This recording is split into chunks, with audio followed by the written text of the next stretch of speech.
Saturday, August 18th.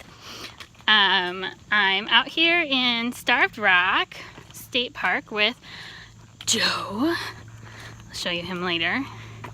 We are doing a test run of our gear today, specifically making sure Joe's new boots are working for him. Trying to get some bigger miles in so that we can be confident when we go out on our week-long trip in a couple weeks up to Porcupine Mountain. Because nothing's worse than going on vacation and being miserable the whole time because your feet hurt. So, making sure that that's good today. We're gonna try to do 10 to 14 miles is the goal. It's pretty hot.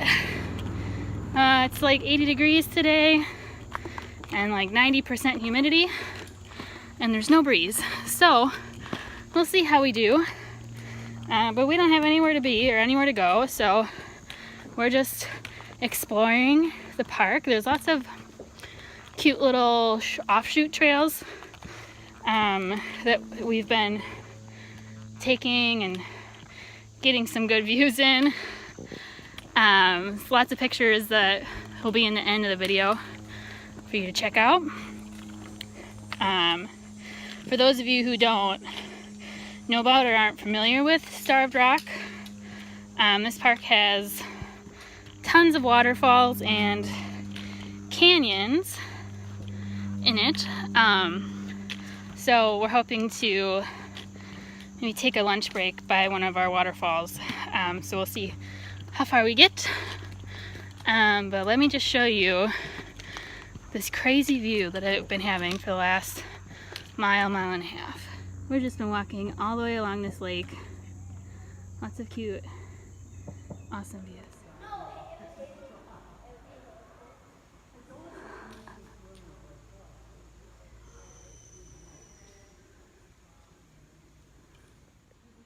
Hey everyone, we're just stopped for lunch. For lunch today we had summer sausage, some sharp cheddar, and wheat thins, tomato basil, our favorite. Joe and I just set up our hammocks here in Ottawa Canyon. There is supposed to be a waterfall here, but because it's been so dry this summer, there's just a trickle. Let me show you. You can probably hear it dripping, and that's about it. But, oh well, it's still really awesome to look at all these rock formations, and you can see like over here where like the river flows underneath it when it's flowing real hard. But anyway, we're stopped here for a little bit. Probably gonna just put our feet up for like 10 minutes before we get back on the trail, and then we'll talk to you later.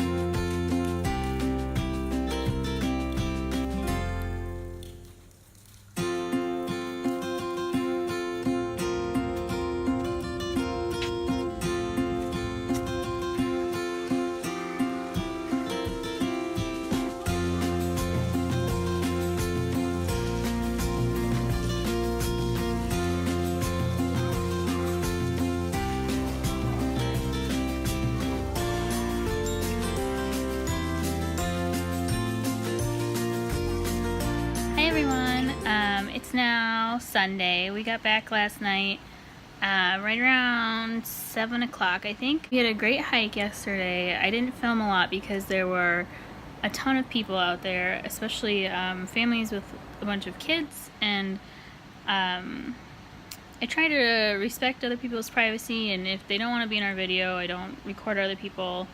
And I know especially parents with kids don't always want them to be online, so I stopped filming pretty quickly yesterday and just started taking lots of pictures.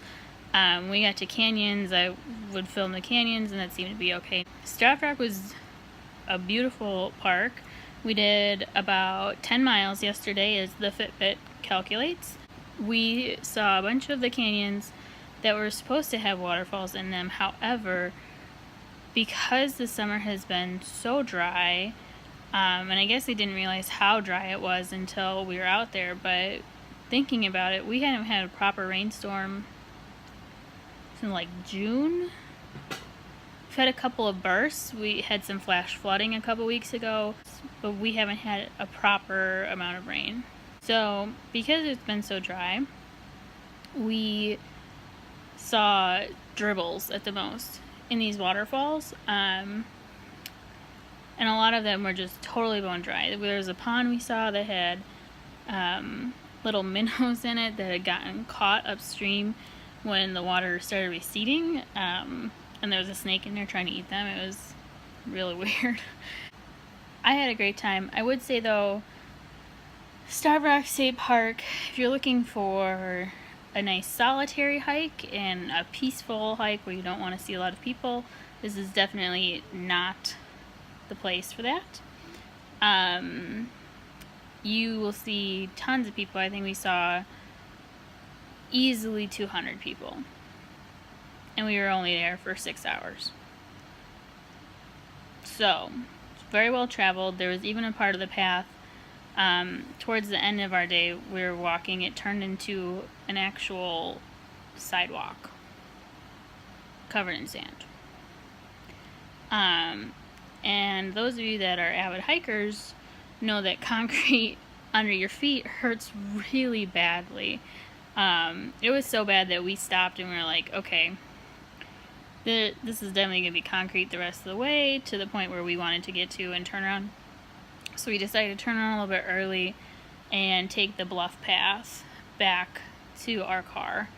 The nice thing about the park is there's two, I guess, ways you can travel. There's the river path that goes along the river, and it's beautiful. It's nice and low. You get to see, the river's right over your shoulder the whole time. And then there's the bluff path, which takes you up about, and this is not an exaggeration, about 120 stairs. Those stairs kick your ass,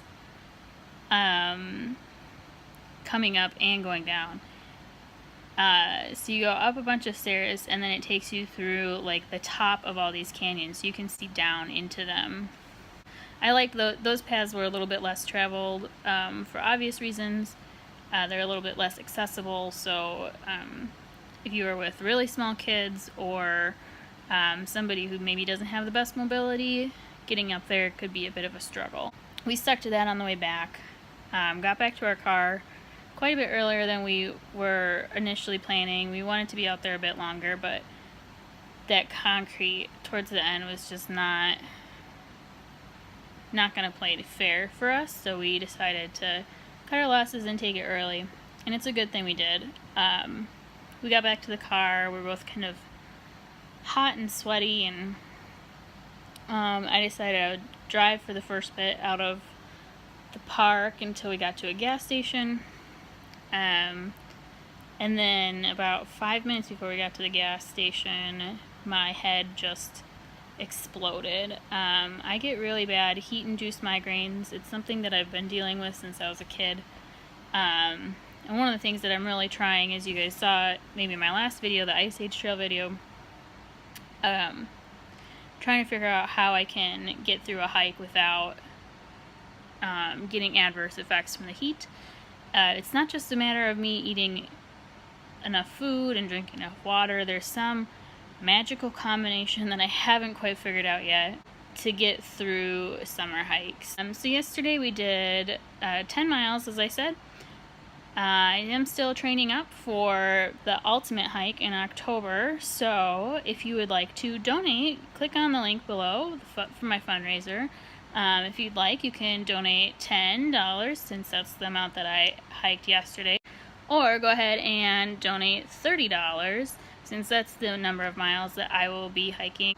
The Ultimate Hike is put on by Cure Search. They're an organization whose goal is to find better and more effective ways to treat children's cancer.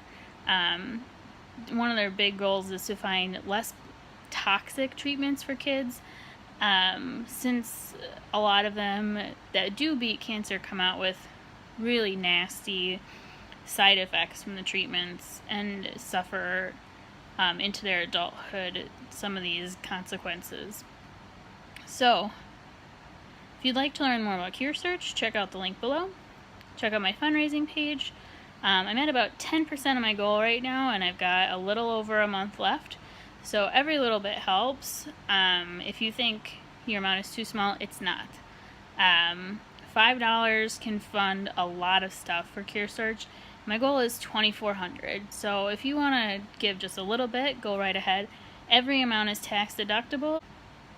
If you have any questions, feel free to message. Otherwise, for more fun videos, make sure you give me a big thumbs up and hit that subscribe button. In a couple weeks, Joe and I will be out on the trail with Liz and Joe.